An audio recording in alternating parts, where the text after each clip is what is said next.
Bonjour à toutes et à tous. Merci beaucoup d'être venus assister à cette présentation aujourd'hui à propos de Kafka et des trucs et astuces que j'aurais aimé connaître plus tôt. Et par plus tôt, j'entends avant la catastrophe, le plus souvent. Donc je vais commencer par me présenter pour introduire un peu le contexte de ce dont on va parler aujourd'hui. Je m'appelle Arnaud Estève, je suis aujourd'hui Data Engineer chez Shift Technology. Avant ça, j'ai travaillé 6 ans chez Decathlon dans le nord de la France, où j'ai appris à connaître Kafka, un peu sur le tas, où j'ai fait énormément de bêtises, quelques catastrophes, mais on a fait quand même pas mal de trucs bien, il ne faut pas exagérer. Et après, je suis parti du nord de la France pour chercher le soleil à Barcelone, et je suis rentré chez Confluent en tant que Solutions Engineer, ce qui m'a amené à être encore plus près, en tout cas à vivre Kafka d'encore plus près, en accompagnant des clients depuis les questions des premiers jours jusqu'à la mise en production et même après, et de revoir encore quelques catastrophes. À cette occasion, j'ai alimenté une espèce de FAQ, d'abord dans ma tête et après dans une page wiki, où j'essayais de documenter les petits trucs que je découvrais et que franchement, j'aurais vraiment aimé connaître avant. Et plutôt que de vous les lister là et de vous présenter une page wiki et qu'on s'endorme tous au bout de 4 minutes 50, j'ai préféré vous présenter les catastrophes, ou en tout cas vous représenter quelques catastrophes, telles qu'elles sont arrivées, ou plus ou moins, telles que je peux vous les reproduire, pour qu'on en parle et qu'on s'en serve de prétexte pour introduire quelques best practices. Avant de démarrer, je vous demande juste 10 secondes d'activité, et après je vous laisse peinard, promis. Qui d'entre vous connaît Kafka, de près ou de loin? Vous avez déjà joué avec producteur? Ok, cool, parfait. Et qui utilise Kafka en prod et l'a déployé soi-même? C'est-à-dire, vous n'utilisez pas une solution managée? Ok, ouais, il y a quand même des gens, c'est cool. Parmi ces gens-là, qui a changé cette option de configuration? Ouais, cool. Bon, les gens qui ont levé la main sur l'avant-dernière question et pas la dernière, vous aimez vous aimez le danger, pardon. C'est une vraie qualité, mais c'est quand même dangereux. Cette option de configuration, globalement, ce qu'elle dit, c'est que si un topic n'existe pas, le topic, c'est l'entité logique. Enfin, il y a beaucoup de gens qui connaissent Kafka, donc je ne vais pas vous faire l'offense de vous expliquer ce que c'est qu'un topic. Mais si le topic n'existe pas et qu'un producteur cherche à écrire dedans, globalement, il va être créé automatiquement. Très bien. Quel est le problème? Le problème, globalement, la première catastrophe, c'était à peu près ça. Ce n'était pas un script Python, mais ça y ressemblait beaucoup. Quelqu'un, un jour, s'est dit, je vais écrire dans le topic orders, donc c'est des commandes, je vais écrire une commande, on voit la value là, en JSON d'ailleurs, et sous la clé customer ID. Donc globalement, j'utilise le customer comme clé de répartition, j'écris des commandes dans le topic orders. Pas de problème, non? Vous voyez le problème là ou pas? Non? Si je l'exécute, voilà ce qui se passe. Globalement, je me retrouve avec autant de topics que j'ai de clients. Et ça, autant dans mon petit exemple, j'avais une 50aine de clients, donc ça peut aller. Je ne vous le souhaite pas. Je ne vous souhaite pas à vos entreprises d'avoir que 50 clients. Là, grosso modo, il y en avait plus de 100 000. Donc on s'est retrouvé avec 100 000 topics créés en moins d'une seconde, quoi, à peu près. Ça, le cluster, il n'a pas du tout aimé. Pourquoi? Parce que globalement, j'ai juste inversé la clé et le nom du topic. Donc au lieu d'écrire dans le topic orders sous la clé Customer ID, j'ai écrit dans un topic qui s'appelle Customer ID. Bref, tout ça pour dire qu'il ne faut pas faire confiance aux développeurs et encore moins au script, et que ce truc-là n'aurait jamais dû se retrouver en prod. Tout le monde est d'accord avec ça, pas de problème. Mais que globalement, en tant qu'ops et en tant que Kafka maintainers dans vos entreprises, essayez de rendre l'indésirable impossible. Donc globalement, cette option de configuration, il n'y a pas vraiment de bonne raison de la garder à true, qui est sa valeur par défaut, mais globalement, mettez-la à false. Et plus globalement, j'ai dit qu'on servait des histoires comme prétexte. Plus globalement, dans votre infrastructure Kafka, tout doit être automatisé. Infrastructure as code, donc toutes les ressources, que ce soit les topics, les access control lists, les credentials, et j'en passe, tout ça, vous mettez ça dans un repo Git, c'est Terraform, Helm, peu importe, il y a plein d'outils que vous pouvez utiliser pour gérer votre infrastructure Kafka. Vous automatisez tout ça. Vous essayez de mettre un maximum de checks en place. Donc ça peut être des pull request review par les ops, premièrement. Qu'est-ce que tu fais à créer un topic avec 2400 partitions? C'est du vécu, ça aussi. Globalement, si vous pouvez automatiser le genre de check que je viens de dire, on n'autorise pas la création d'un topic à plus de n partitions, typiquement. Voilà. Vous les automatisez et vous avez un bot qui passe sur vos pull requests pour vous dire que c'est pas bon et qu'il faut faire autrement.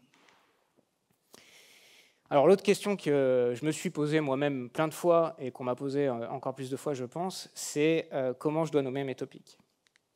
Petite anecdote catastrophique, on va commencer par ça. Voilà, j'écris dans un topic qui s'appelle Pre-Prod Customer Orders avec des underscores. Et en fait, on a décidé de changer la convention de nommage. Et cette fois-ci, j'écris dans preprod.customer.orders. Est-ce que quelqu'un sait ce qui va se passer? Ouais? C'est les mêmes. Bien vu, bravo. On peut l'applaudir, non? C'est les mêmes topics. Bon, là, c'est simple. Mais dans la vraie vie, c'était des topics qui étaient dérivés d'un schéma qui lui-même était dérivé d'une classe. Et en fait, ça écrivait dans un topic qu'on avait créé il y a 6 mois pour un test, etc. Donc on s'est mis à publier des records et pas les trouver, en fait. Ils sont où? Ils sont dans le topic avec des underscores. Bon, petite anecdote pour vous dire que globalement, maintenant, vous le saurez et vous vous rappellerez que c'est les mêmes topics. Mais plus généralement, pour répondre à la question comment je nomme mes topics, premièrement, prenez une convention et gardez-la. C'est hyper important. Moi, j'ai perdu énormément de temps à globalement nommer mes topics comme j'en avais envie dans ma petite équipe. Et j'ai découvert 6 mois plus tard que l'équipe d'à côté avait une super convention et que, en fait, s'ils l'avaient documenté, moi, j'aurais utilisé la même. Et on ne se serait pas retrouvé avec des topics nommés n'importe comment dans la boîte. Donc globalement, documentez, ce ne sera pas parfait, mais au moins prenez une convention et stick to it. Ensuite, pensez wildcards pour les access control list dans Kafka. Donc globalement, dans Kafka, je peux dire que le consommateur X a le droit de consommer preprod.customers.étoile. Donc pensez-y. Donc un truc qui marche bien pour nommer ces topics, c'est de prendre l'approche namespace ou packages. D'abord l'environnement, pré-prod, ensuite la business unit, je sais pas, sales management, et ensuite orders. Et potentiellement après un tenant, genre US, EU, etc. etc.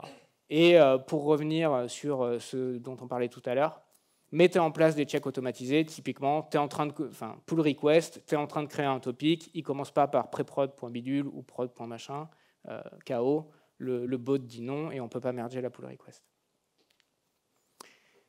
On en a parlé tout à l'heure avec mes customer ID. Une question, quand moi je suis arrivé face à face avec Kafka, je me suis dit, mais qu'est-ce que je dois utiliser comme clé? Puis d'abord, c'est quoi cette clé? Donc on va faire un petit détour théorique, ou en tout cas de documentation. La clé, à quoi ça sert dans Kafka? Kafka, ça fonctionne en cluster. J'ai plusieurs machines au sein de mon cluster, et on a parlé de topic comme entité logique, mais le topic, lui, il est saucissonné en partitions, et ces partitions, elles sont réparties sur plusieurs machines sur le cluster. C'est bien, ça rend le truc scalable. Cela dit, quand un consommateur va arriver et va consommer 2 partitions, typiquement, ou n, il va se retrouver avec de la donnée qui proviennent de plusieurs machines différentes. Et ça, globalement, il y a le réseau qui intervient là-dedans, le disque, etc. Donc globalement, on peut potentiellement perdre l'ordre des messages tels que le producteur les a envoyés. Globalement, l'idée de la partition, c'est qu'au sein d'une même partition, l'ordre est garanti.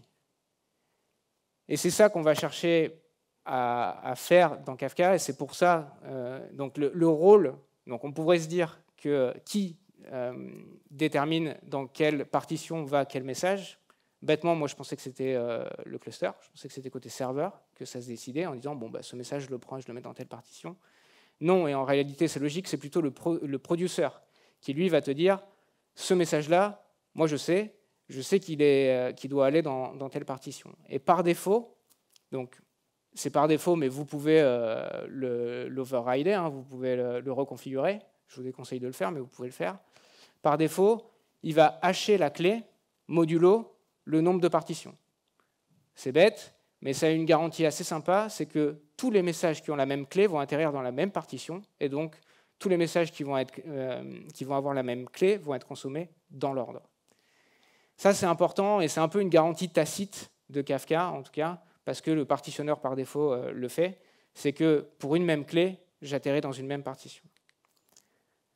Maintenant que j'ai dit ça, voilà un problème ou un petit trivia. Donc, d'un côté, j'ai créé un topic avec 15 partitions.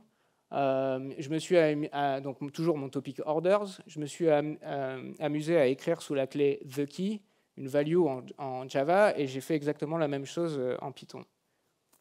Donc, même clé, même topic, même partition. Hein. C'est ce que je viens de dire. Si j'exécute ce truc-là, voilà ce qui se passe. J'ai bien ma clé, j'ai ma value Java et ma value Python, et pourtant, la value Java, elle est tombée dans la partition 6, et la value Python, elle est tombée dans la partition 2. En fait, je vous ai donné la réponse juste avant. Je vous ai dit qu'on hash la clé. Ils utilisent bien la même mécanique de partitionnement. Hein. Je hash la clé modulo le nombre de partitions. Sauf que la fonction de hash, ce n'est pas la même entre Java et Python.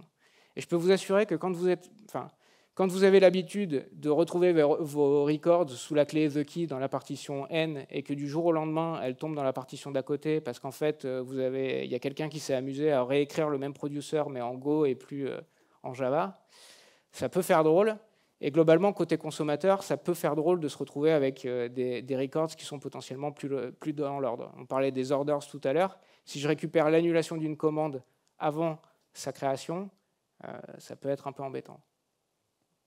Globalement, la parade, elle est là. Hein. Il faut configurer les clients Libardi Kafka, donc Go, Rust, Confluent Python, etc., pour qu'ils utilisent le même algorithme de hash qu'en Java. Donc globalement, les trucs à retenir au niveau de comment je détermine ma clé. Premièrement, c'est que le partitionnement, c'est de la responsabilité du producer. On a tendance à l'oublier un peu vite. L'autre, c'est 2 modèles mentaux à garder en tête. Un, c'est que les messages qui ont la même clé doivent avoir un rapport de causalité, parce que je dois les avoir dans l'ordre. Si je reprends l'exemple de mes commandes, l'annulation d'une commande, elle suit une création, une modification, etc. Il y a bien causalité. Mais du coup, donc, on pourrait se dire j'utilise l'order ID comme clé, mais je pourrais, comme tout à l'heure, utiliser le customer ID aussi. Donc pourquoi je n'utiliserai pas, dans quel cas je n'utiliserai pas le customer ID? C'est le deuxième truc à garder à l'esprit quand on parle de clé dans Kafka, c'est d'essayer d'éviter un déséquilibre. Si j'ai 90% de mon trafic qui provient d'un client et d'un seul, je vais éviter d'utiliser le Customer ID comme clé, parce que ça voudrait dire que 90% de mon trafic va atterrir dans une partition. Et ça, côté cluster, ça va tout déséquilibrer. Les cleanup policies, c'est quoi? C'est un truc sur lequel je suis tombé et je me suis dit, OK, il y a plein d'options de configuration, mais je ne comprends pas bien ce que ça fait.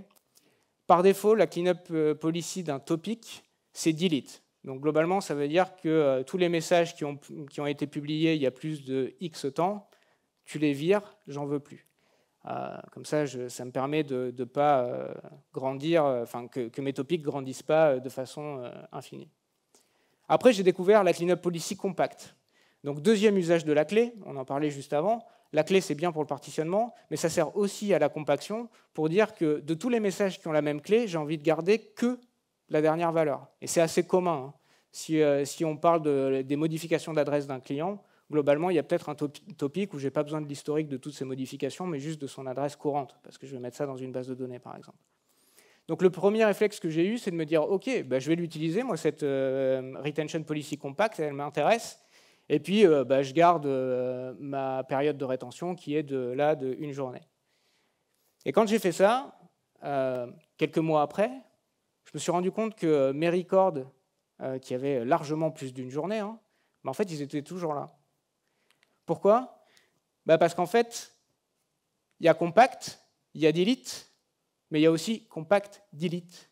Et si effectivement le comportement que je veux obtenir, c'est de garder la dernière valeur pour une clé donnée, mais aussi de nettoyer, globalement, il me faut la combinaison des deux, c'est-à-dire compact delete. Mais quand bien même je ferais ça, donc là j'étais content, je me suis dit, bon ok, je garde toutes les dernières valeurs pour une clé, donc ça veut dire que je n'ai pas de doublon. Chouette. Bon, dans la vraie vie, c'est pas vrai en fait. Parce que j'ai parlé des topics qui étaient saucissonnés en partitions, mais ces partitions, avant d'être mises sur le disque, elles-mêmes, elles sont saucissonnées en segments. Et donc j'ai plusieurs segments, des segments sur le disque, et j'ai le segment en cours, le buffer un peu en cours, qui est le segment actif, qui lui ne vit pour l'instant qu'en mémoire. Et au sein de ce segment, ce qu'il faut savoir, c'est que là, je n'ai pas encore ni de compaction, ni de suppression. Globalement, la compaction va intervenir lorsque le segment il passe de actif à sur le disque, globalement quand il est flushé. Donc ça veut dire, qu'est-ce que ça veut dire ça concrètement? Ça veut dire que je me retrouve encore avec des doublons. À l'intérieur de ce active lock segment, j'ai plusieurs valeurs pour une même clé. Et ça m'embêtait, et j'ai découvert après que ça embêtait plein de gens, parce qu'il y a plein de gens qui s'amusent à faire ça. C'est de se dire, bon ok, il m'embête ce segment actif, donc du coup je vais réduire sa taille au minimum, comme ça je vais vachement limiter mes doublons. Donc il y a une option de configuration qui s'appelle segment msconfig, que je vais m'amuser à mettre à 100, quelle bonne idée. Et globalement, j'aurai un segment actif très petit, et donc je vais limiter au maximum mes doublons, et la compaction va passer le plus souvent possible. Quand je fais ça, voilà globalement ce qui se passe. À droite, c'est les fichiers sur le disque. Ouais, si on a des segments plus petits, on en a beaucoup, beaucoup plus. Et à gauche, c'est la liste, c'est LSOF, donc la liste des open files, qui grandit, grandit, grandit, grandit. Donc ça, encore une histoire d'horreur qu'on a vécue en prod. Donc c'était très exactement ça. Hein, très exactement ça. Donc la personne voulait... Bon, à la base, il voulait mettre 100 secondes. Et il s'est trompé. C'est en MS. Donc il a mis 100 millisecondes. Et là, le cluster a vraiment, vraiment, vraiment pas aimé. Hein, parce que c'était un topic assez conséquent. Et de s'amuser à faire ça dessus, là, on a tout planté. Bon, bref, catastrophe, coup de fil à 3 h du mat. Enfin, le truc que personne n'a envie de vivre, hein, globalement. Tout ça pour se rappeler de cleanup policy et compaction. Donc premièrement, n'oubliez pas compact, delete ou les deux, hein, comme le burger quiz. Et que si vous vous retrouvez dans une situation où vous êtes en train de bricoler le log cleaner dans tous les sens, c'est probablement que vous êtes en train de faire une bêtise. Peut-être qu'il y a des bons cas d'usage pour le faire, mais globalement, c'est souvent une très mauvaise idée. Et si vous cherchez à éliminer les doublons, soit vous faites du stream processing, Kafka Streams, Flink, Spark Streaming, peu importe. Soit vous utilisez un cache, hein, vous utilisez Redis, etc. pour dédoublonner, faites ce que vous voulez. Mais globalement, la mécanique de compaction, ce n'est pas une mécanique déterministe sur laquelle vous devez vous reposer pour éliminer les doublons. Combien de partitions? Je vais boire parce que cette question, c'est la question horrible qu'on m'a posée 1000 fois. J'en sais rien. Voilà. La réponse, c'est j'en sais rien. Mais par contre, je peux vous donner des clés de compréhension. Le premier, c'est que la partition dans Kafka, c'est l'unité de scalabilité. Donc, au plus on a de partitions, au plus on a de parallélisme. Donc, ça veut dire que dans quel cas on veut plus de partitions? Premier cas, c'est je dois reprocesser l'intégralité du topic en très peu de temps. Donc, globalement, il y a un topic très grand avec 1 an de période de rétention, énormément de données. Et moi, j'ai besoin de le consommer là, ce matin, très vite. Ou tous les matins, très vite. Donc pour ça, j'ai besoin de beaucoup de parallélisme et donc beaucoup de partitions. L'autre cas, c'est que j'ai un producer qui écrit à 1 message par seconde et des consommateurs qui lisent à 1 message toutes les 10 secondes. Globalement, pour garder le rythme, j'ai besoin d'avoir 10 consommateurs en parallèle et donc j'ai besoin de 10 partitions. C'est à ça que ça sert les partitions et c'est ce modèle qu'il faut avoir en tête quand vous essayez de déterminer le nombre de partitions dont vous avez besoin. Mais alors pourquoi on n'utilise pas des milliers de partitions? D'abord parce que ça coûte cher. Donc si vous êtes sur un système managé, merci la carte bleue.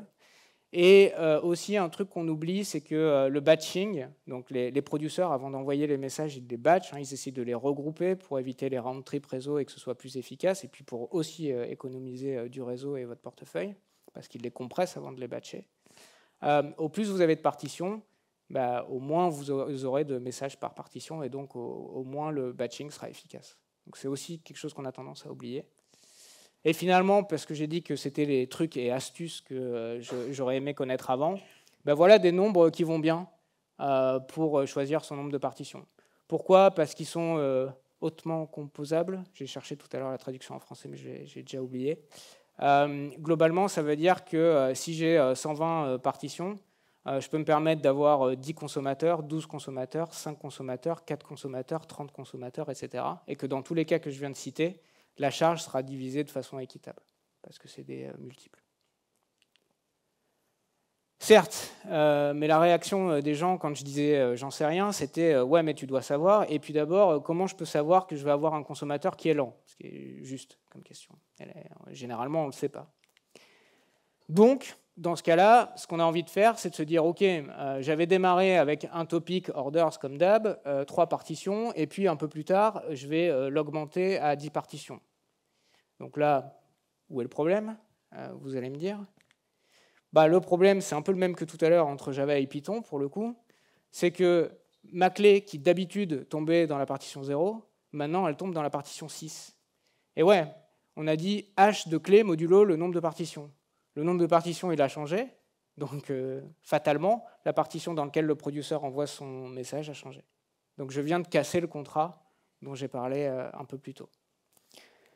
Donc, à moins que soit vous n'utilisiez pas de clé, soit il n'y a pas de causalité, typiquement, je ne sais pas, c'est des logs ou n'importe quoi, ou vous avez du stream processing derrière qui remet tout dans l'ordre, ça peut arriver. Donc soit vous savez ce que vous faites de façon très précise, et vos consommateurs ne sont pas stateful, donc ils ne s'attendent pas à ce dont je parlais juste avant. Mais dans tous les autres cas, créer un nouveau topic avec le nouveau nombre de partitions, répliquer la donnée, déployer le nouveau cas d'usage et migrer. Parlons un peu des clients, rapidement. Globalement, là, j'ai essayé de mettre hack à all. Je ne vais pas m'étendre sur le sujet, mais c'est pour essayer d'avoir la meilleure garantie, c'est-à-dire que la donnée, elle a été reçue par le leader de la partition, mais qu'elle a été aussi transmise à tous les followers avant que en gros, ma callback soit exécutée. En tout cas, que j'ai une réponse valide du leader. J'ai essayé de faire ça en me disant, chouette, j'ai des garanties très fortes. Sauf que le blême là-dedans, c'est que hack, ça prend un S. Et ça, je peux vous assurer que je l'ai vu, alors ce n'était pas toujours hack, mais je l'ai vu des tonnes et des tonnes de fois au support, de passer des heures et des heures et des heures à comprendre d'où vient le problème, juste parce qu'en fait, c'est une typo. Donc, premier truc, normalement, c'est marqué en warning dans la console, ce truc-là, en mode cette option de configuration, je ne la connais pas. Mais surtout, utilisez des constantes. Il y en a plein dans le code. Globalement, faites-en bon usage. Donc voilà, vous avez admin, client config, security config, etc. etc. Utilisez ces trucs-là. Et je vous donnerai la présentation, vous avez le lien vers toutes les constantes en bas. Maintenant qu'on parle de constantes, un autre truc qui m'est arrivé, j'avais une application Kafka Streams qui lisait des mouvements de stock. Un mouvement de stock, c'est bêta. J'ai vendu 2 paires de chaussettes et j'en avais 5 en stock. Très bien. Et je mettais ça dans un topic qui s'appelle photo de stock. Donc si vous avez suivi le topic mouvement de stock, lui, il était en cleanup policy delete. La photo de stock, elle était en cleanup policy compact. Ce qui m'intéresse, c'est la valeur courante de combien il reste de paires de chaussettes dans un magasin. Et globalement, mon application de streaming, elle est bête et méchante, elle fait juste 5-2. Il n'y a rien de rocket science là-dedans. Le truc, c'est que cette application, elle a un nom, c'est une option de configuration, et je lui avais dit, et c'est logique, pour le coup, là, il n'y a pas d'erreur là-dedans, quand tu démarres, tu consommes l'intégralité des mouvements pour pouvoir effectivement reconstituer algébriquement la bonne photo, quoi. Tu refais toutes les sommes les unes après les autres, pas de problème. Dans la vraie vie, cette variable d'environnement, là, qui était le nom de mon application, il a changé. Parce que s'il ne faut pas faire confiance aux devs, il ne faut pas non plus faire confiance aux ops. Et pourtant, c'était une bonne idée à l'origine. Ce truc-là, il était répété partout, c'était le nom de l'application, c'était le nom du pod dans Kubernetes, c'était le nom dans les logs, c'était le nom dans le centre de coût, etc. On avait envie de le définir une fois et du coup de l'injecter en tant que variable d'environnement. Sauf qu'un jour, ce nom a changé, mon application elle a redémarré, et comme mon topic mouvement de stock, il avait 1 an et demi d'historique, je me suis mis à recalculer la photo de stock telle qu'elle était il y a 1 an et demi. Et globalement, les magasins Decathlon, ils se sont mis à nous appeler en mode « mais qu'est-ce que c'est que ce bordel? J'ai 3 raquettes de tennis en stock, ça fait depuis 2 ans qu'on ne les vend plus. » Donc je ne vous le souhaite pas. Donc globalement, utilisez des constantes, essayez d'éviter les variables d'environnement, etc., etc. Et pour tout ce qui est identifiant, donc Consumer ID, Streams ID, Producer ID, Group ID, etc., etc., constante dans le code, ou à la rigueur au build, mais certainement pas une variable d'environnement qui vient de chez les ops, parce qu'ils font toujours n'importe quoi. Petit truc sur les producers. On a parlé de la clé, on a parlé de la valeur. Il y a aussi les headers que les gens ont tendance à souvent oublier. Donc si vous faites du tracing, ça peut être utile pour mettre des métadonnées, genre ça c'est de la donnée personnelle, ou pour faire de la traçabilité ou du lineage. L'autre truc c'est le timestamp, donc par défaut c'est create time, sinon vous pouvez le mettre à log append time. Bon, je ne vais pas m'appesantir sur le sujet parce qu'on n'a pas trop le temps. Qu'est-ce que je devrais utiliser comme format? Cette question affreuse. J'en sais rien et c'est votre problème, globalement. Ce que ça veut dire, c'est que en fait, dans Kafka, tout est octet, quoi. Tout est tableau d'octet. Donc Kafka, lui, il n'en a rien à faire. Donc vous pouvez utiliser Avro, etc. Il y a Avro, JSON Schema, Protobuf. Utilisez ce qui est bien géré par votre écosystème. Si vous faites du Avro en Ruby, peut-être que ça va mal se passer, etc., etc. Donc choisissez de manière intelligente. Il y a une raison pour laquelle les trois sont supportés. Et quand je disais ça, bien sûr, les gens me disaient « Ok, d'accord, mais tu as juste esquivé la question et tu n'y as pas répondu. » En réalité, ce qui importe, ce n'est pas le format, c'est le schéma. Et j'insiste là-dessus. Et c'est la contrepartie de ce que j'ai dit tout à l'heure. Dans Kafka, tout est octet, donc lui, il s'en fiche. Mais globalement, j'ai quand même un consommateur et un producer. Donc j'ai quand même un contrat entre les deux que le consommateur attend des commandes formatées d'une certaine façon, parce que sinon, ça ne va pas marcher. Donc globalement, s'il vous plaît, utilisez des schémas. Vous pouvez utiliser la Schema Registry, Confluent ou d'autres, peu importe, c'est plus mon problème. Mais globalement, utilisez des schémas. La Schema Registry, ce qu'elle fait, c'est qu'elle associe à un schéma. Donc une commande, c'est une date avec un timestamp et globalement un numéro de magasin et un numéro de commande et un montant. Elle associe ce schéma à un topic et elle gère des règles de compatibilité. Donc il y a rétrocompatibilité, donc backward, forward, et leur version transitive. Donc parmi les petites astuces, moi je vous conseille plutôt d'utiliser les versions transitives, surtout si vous avez un topic avec une énorme période de rétention. Donc globalement, ça veut dire que la version courante, elle est compatible non seulement avec la version d'avant, mais aussi avec les versions d'encore avant. Donc si votre producer essaye d'écrire un message avec un nouveau schéma, il va falloir qu'il soit compatible avec l'intégralité des versions d'avant. Je préfère mettre full que le reste, mais par défaut, c'est backward. Donc la doc explique pourquoi c'est backward. C'est une question qu'on m'a posée aussi, mais pourquoi c'est backward le défaut? Parce que c'est plus logique de mettre les consommateurs à jour avant les producers. Parce que globalement, si vous faites l'inverse, peut-être que vous avez mis un nouveau champ qui est complètement ignoré par les consommateurs. Et pourquoi ce n'est pas backward transitive, la doc ne l'explique pas, et j'aimerais bien savoir pourquoi, parce que pour moi, je le mettrais toujours en backward transitif, pour le coup. Est-ce que je peux le tester, ce truc-là? Est-ce que je peux tester effectivement les règles de compatibilité et le fait que le nouveau schéma que je suis en train de définir pour ma donnée, il est bien backward compatible, typiquement? Est-ce que je peux le tester le plus tôt possible, si possible? En fait, la réponse est oui, et ça aussi, je l'ai découvert très très tard. Mais en fait, il y a un jar de la Schema Registry, et si vous allez le chercher en scope test, en fait, il a un truc qui s'appelle le Compatibility Checker, avec une méthode qui a explicitement été notée publique et visible pour que vous puissiez tester, et qui en fait va vous dire, OK, est-ce que ce schéma il est bien compatible avec la version d'avant, suivant les règles de compatibilité que je me suis données. Donc globalement, vous pouvez faire ça dès les tests unitaires, et ça c'est hyper intéressant. Et après, au moment, ou en tout cas à l'intérieur de la chaîne d'intégration continue, vous pouvez utiliser les API REST de toutes les Schema Registry que vous trouverez sur le marché. Elles ont toutes des API REST, et faire de la promotion de schéma en disant « OK, passer ce schéma-là de V1 à V2, ça ne casse aucune règle de compatibilité, donc je suis tranquille ». Maintenant qu'on parle de testing, un truc alors que moi j'ai découvert assez tôt, mais que j'ai vu plein de gens faire, c'est ouais, mais Kafka, ça se teste en intégration. Non, c'est pas vrai ça. Hein. Enfin, faites pas ça, hein, c'est mal de tester les trucs en intégration et de ne pas faire de tests unitaires. Globalement, il y a un truc qui s'appelle le mock producer et le mock consumer, sans même parler de ce que Spring ou votre framework fait. Dès Kafka, en fait, vous avez mock producer et mock consumer qui vont vous permettre de tester certaines choses. Ensuite, Ça, par contre, je l'ai découvert très tard et je m'en veux. Dans Kafka Streams, si vous faites du stream processing, vous avez un truc qui s'appelle le Topology Test Driver et qui vous permet de tester une topologie, style mon truc tout à l'heure avec les mouvements de stock et les photos de stock. Il n'y a pas grand-chose à tester, mais OK, ça peut valoir le coup de le tester quand même. Mais de tester ce truc-là directement dans des tests unitaires. Et par exemple, et de ne pas, je sais pas, démarrer un cluster Kafka à chaque fois que vous lancez un test, ce qui est extrêmement long et pénible et qui fait chier tout le monde, notamment la chaîne d'intégration continue.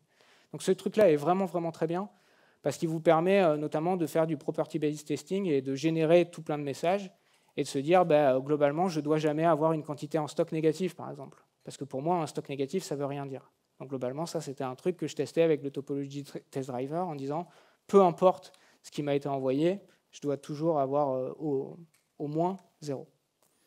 Et après, en ultime recours, vous avez le Embedded Kafka Cluster, qui est utilisé dans pas mal de projets, notamment Kafka Streams, si je me souviens bien. Et vraiment, vraiment, vraiment, dernier recours, vous avez Test Containers. Pensez bien que voilà, si ce que vous testez, c'est le protocole Kafka, vous avez les images Kafka, mais vous avez aussi tous les trucs qui sont compatibles avec le protocole Kafka. Pas de souci avec ça.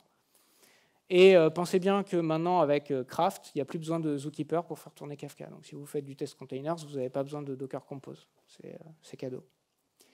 Et pensez bien à changer les noms de topics et utiliser des noms de topics uniques pour pouvoir lancer vos tests en parallèle, parce que ça aussi, j'ai vu plein de chaînes d'intégration continue un peu flaky, là, où on dit « Ah ouais, mais il faut lancer ce test avant. Ah oui, mais c'est pas parallélisable parce qu'en fait, ils utilisent le même topic. » Non, bon, utilisez des topics uniques. Et je vais continuer, ou presque finir, avec un conseil d'architecture un peu random, mais que je ne savais pas trop où caser. C'est à propos de Kafka Connect. N'oubliez pas que ce truc-là, en fait, c'est une librairie, Kafka Connect. Ce n'est pas juste un connecteur SAP ou un connecteur Oracle que vous allez prendre sur étagère, faire tourner dans un cluster Kafka Connect, et voilà, vous le configurez, vous le faites tourner. C'est un usage de Kafka Connect, mais Kafka Connect, à l'origine, c'est des interfaces, une bibliothèque, que vous pouvez utiliser en tant que tel. Et j'ai vu plein de gens avec qui je discutais en disant « Mais votre consommateur, là, il fait quoi, finalement ?» Ah ben, il lit les topics Kafka et il écrit sur une API HTTP. Ou il lit les topics Kafka et puis les colle dans un serveur FTP, machin, bidule. Mais pourquoi vous n'utilisez pas Kafka Connect, alors, pour faire ça ? Parce que, en fait, je ne peux pas vraiment utiliser le HTTP Sync Connector parce que moi, c'est pas pareil et ça marche différemment et puis je dois convertir en gRPC. Ouais, ok, très bien. Mais vous pouvez écrire un connecteur, en réalité. Et écrire un connecteur, ça a plusieurs bénéfices. Le premier, c'est de se poser les bonnes questions. Quand vous allez implémenter les méthodes de l'interface, vous allez vous demander, ok, donc comment je stocke l'état courant, à quel moment je me dis que ça a merdé quelque part et qu'il faudrait, d'où est-ce que je dois repartir, parce que généralement c'est un truc qui est largement oublié. Et les autres avantages que ça a, c'est premièrement, vous allez pouvoir déployer votre connecteur sur un cluster de Kafka Connect. Vous allez pouvoir mutualiser des ressources. Vous allez pouvoir bénéficier de la mise en cluster gratis, entre guillemets, et du modèle de déploiement entre worker et task, etc. Kafka Connect, il a déjà des métriques, donc pareil, c'est cadeau. Tous les trucs JMX, vous les avez gratis. Mais surtout, dans Kafka Connect, quand vous allez écrire votre connecteur, vous allez juste définir le schéma.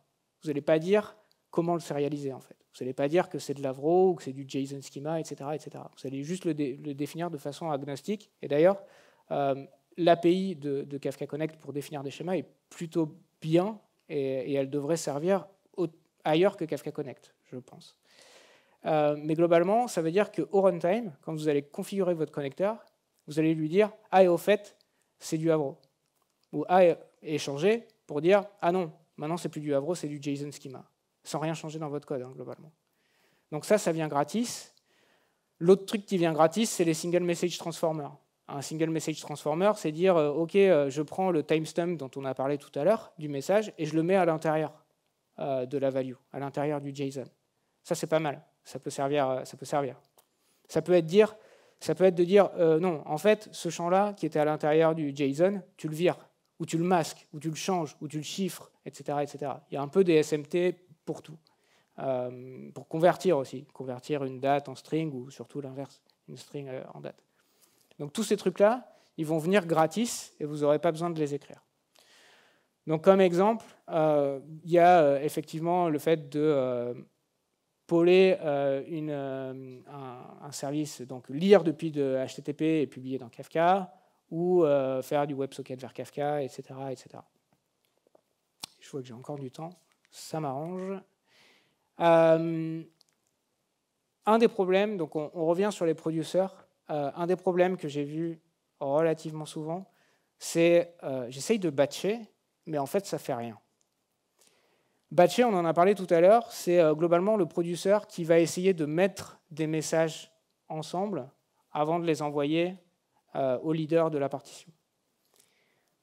Donc globalement, premier réflexe, j'essaye de configurer mon producer pour qu'il batch les messages. Donc je lui ai dit, tu me prends une batch size à 1000 là, et puis tu m'envoies des messages.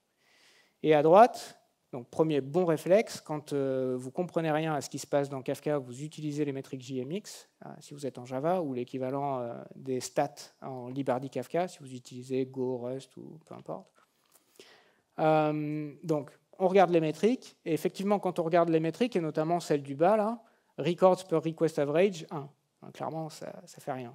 Ça ne batch pas, quoi. Là, j'ai un message par request que j'envoie au leader. Pour quelle raison? En fait, parce qu'il me manque une option de configuration qui est lingerms. Cette option de configuration, ce qu'elle dit, c'est que globalement, on va bufferiser, enfin le producer va mettre les messages en buffer avant d'envoyer le batch. Et par défaut, le linger, il est à 0. Donc globalement, il faut que les messages soient vraiment parfaitement coordonnés pour être mis ensemble dans un batch. Donc bien se rappeler que le batch, globalement, le batching dans Kafka, premièrement, c'est l'apanage du producer, évidemment, j'ai envie de dire. Deuxièmement, ça se fait par partition. Et troisièmement, ça veut dire qu'on introduit un petit peu de la latence. Donc si vous êtes extrêmement sensible à la latence en disant non, le message, dès qu'il est produit, il doit être envoyé absolument, à ce moment-là, vous allez devoir donner un peu côté batching, quoi. Vous pourrez pas avoir le batching maximum ou optimal. Et à l'inverse, si vous essayez de créer d'énormes paquets de messages avant de les envoyer, ça veut dire qu'il va falloir attendre potentiellement plus longtemps que mes 1 seconde là, et globalement que vous avez introduit de la latence. Donc n'oubliez pas que le batching, c'est un compromis, finalement, latence bande passante, systématique. À vous de déterminer ce qui va bien. L'avantage du batching, c'est que les batchs, ils sont compressés. Donc on peut utiliser différentes mécaniques de compression, différents algorithmes de compression, je ne vais pas les lister, mais globalement, vous avez plusieurs possibilités. Et globalement, la compression, elle agit sur un batch. N'oubliez pas ça. Donc si vous ne batchez pas, vous ne compressez rien. Okay, donc ça aussi, c'est le deuxième truc, de dire non mais attendez, je paye trop cher en bande passante, j'ai voulu activer la compression, j'ai mis du gzip, en plus j'ai bien fait mes calculs et c'est le meilleur algorithme pour mon use case, et pourtant en fait ma bande passante elle bouge pas. Bah ouais, parce qu'en fait vous batchez pas. Donc si vous batchez pas, vous compressez pas. Ensuite, en ce qui concerne la configuration de la compression, mieux vaut donc on peut en fait, on peut l'activer soit au niveau du producer, soit au niveau du broker. Je conseille très vivement de le faire au niveau du producer pour 2 bonnes raisons. La première, c'est que forcément, au plus tôt vous compressez, au plus vous gagnez de la bande passante. Donc il vaut mieux compresser dès le producer. Le deuxième truc, c'est que probablement, compresser, ça prend du CPU, bien évidemment. Et très certainement que le producer a plus de CPU disponible que le broker. Globalement, on va chercher à ce que le broker il fasse le moins de trucs possible. Et finalement, un truc qui est que moyennement vrai, on va dire, c'est que globalement, les batchs, quand ils arrivent sur le broker, s'ils sont déjà compressés, lui, il va les copier sur le disque tel quel, sans regarder ce qu'il y a dedans, à peu près. Et il nous reste combien? Un peu. Il nous reste pas mal de temps du coup. L'autre truc, c'est une petite histoire à propos des tests de performance. Donc cette histoire, elle est marrante et à moitié marrante. y a des gens qui s'étaient amusés à essayer de foutre en l'air les clusters. Bon, pourquoi pas. Et globalement, d'essayer de générer de la charge sur les clusters pour essayer de les faire tomber. Je vais raconter l'histoire d'abord. Le truc, c'est que ça marchait mal, effectivement, mais avec une charge qui n'était pas si folle que ça, en fait. Globalement, en termes de bande passante, on voyait les messages passer, c'était pas fou, pas incroyable, et pourtant, côté cluster, ça galérait beaucoup plus que sur d'autres, clairement sur d'autres clusters où les workloads étaient largement plus larges.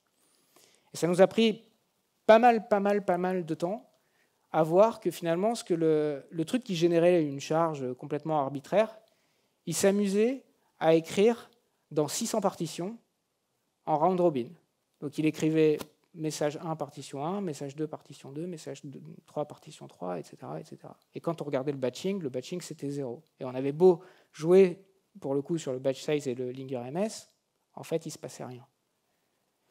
Et on a mis énormément de temps à trouver que, en fait, tout au fond, au sein du producer Kafka, il y avait une petite optimisation qui disait, au moment d'envoyer un batch, je vais regarder, donc je vais communiquer avec le leader de la partition X, et je vais essayer de lui envoyer ce batch-là. Et en fait, si jamais il y a d'autres batchs qui peuvent partir vers ce producer-là aussi, ben je vais les envoyer en même temps. Et comme la personne s'amusait à écrire en round robin, en fait, à chaque fois qu'il y avait un batch qui était éligible, ben, il y en avait plein d'autres. Et comme il y avait énormément de... Je ne sais plus, il devait y avoir 3 brokers pour peut-être 600, ou même on avait fait un test à 6000 partitions, ben, globalement, il y avait toujours un batch qui était éligible à être envoyé. Et donc, du coup, on ne batchait rien. Et côté broker, il se recevait énormément de messages. Ça nous a pris un temps fou de débugger ce truc-là pour qu'au final, on se dise mais pourquoi vous écrivez dans 6000 partitions? OK, cas d'usage valide, mais pourquoi vous écrivez en round robin par contre? Parce que ça, c'est bizarre. Ben parce qu'en fait, c'était un script Python qui générait de la charge de façon complètement arbitraire. Donc on a perdu probablement une semaine juste parce que, en gros, on savait pas la personne ne savait pas tester correctement. Donc tout ça pour retenir que quand vous testez et quand vous faites du performance testing avec Kafka, il y a plein d'outils à votre disposition. Il y a JMeter, Gatling ou Trogdor qui est vraiment Kafka spécifique. Vous avez le Kafka Producer Perf, Kafka Consumer Perf, etc., etc. Vous pouvez utiliser Test Containers si vous voulez faire des tests en local. Mais globalement, le truc le plus important, c'est de ne pas générer des workloads complètement fantaisistes, en fait. Parce qu'il y a plein de petites performances d'optimisation, ça et là. Donc, à moins que vous ayez envie de vraiment regarder comment les producteurs Kafka batch et comment les buffers fonctionnent, mais sinon, utilisez votre trafic de production, faites-en un miroir anonymisé, typiquement, peu importe, ou en tout cas, essayez de reproduire la même forme de trafic, donc pas un round robin, c'est pas vrai, dans la vraie vie, vous n'allez pas écrire dans la partition 1, puis dans la partition 2, puis dans la partition 3, c'est pas vrai. La même répartition, donc là j'ai dit 6000 topic partitions, mais potentiellement ça peut être moins. Et le même format de message, parce que compression, et parce que batching et parce que compression, dont on a parlé tout à l'heure. Et le dernier truc, c'est que c'est quand même un peu un rabbit hole. Donc évitez de tomber dedans et d'essayer de suroptimiser des trucs qui n'ont absolument pas besoin d'être optimisés. J'ai vu des gens passer des siècles à essayer de compresser parfaitement. Pareil que le log cleaner tout à l'heure. On se dit que c'est des bonnes idées, mais en fait, ce n'est pas des bonnes idées.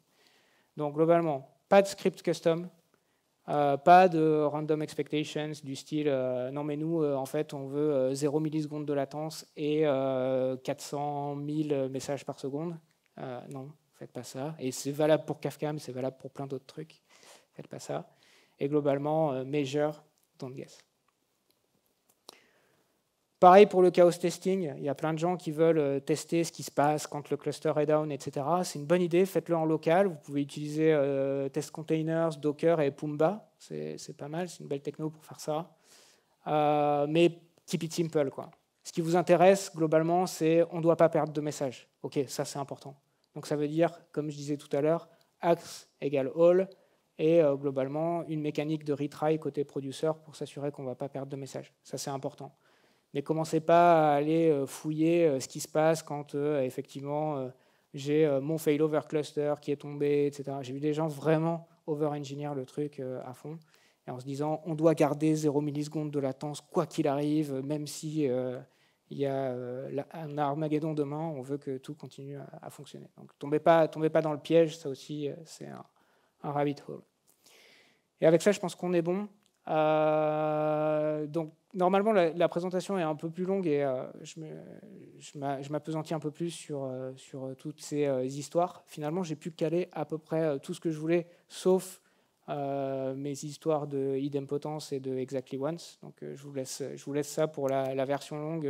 Vous pouvez me contacter si vous la voulez, si vous voulez faire un BBL ou n'importe quoi dans votre entreprise, pas de souci. Je peux venir raconter cette histoire ou raconter d'autres histoires. Merci à tous et à toutes. Si vous avez des questions, je vous écoute.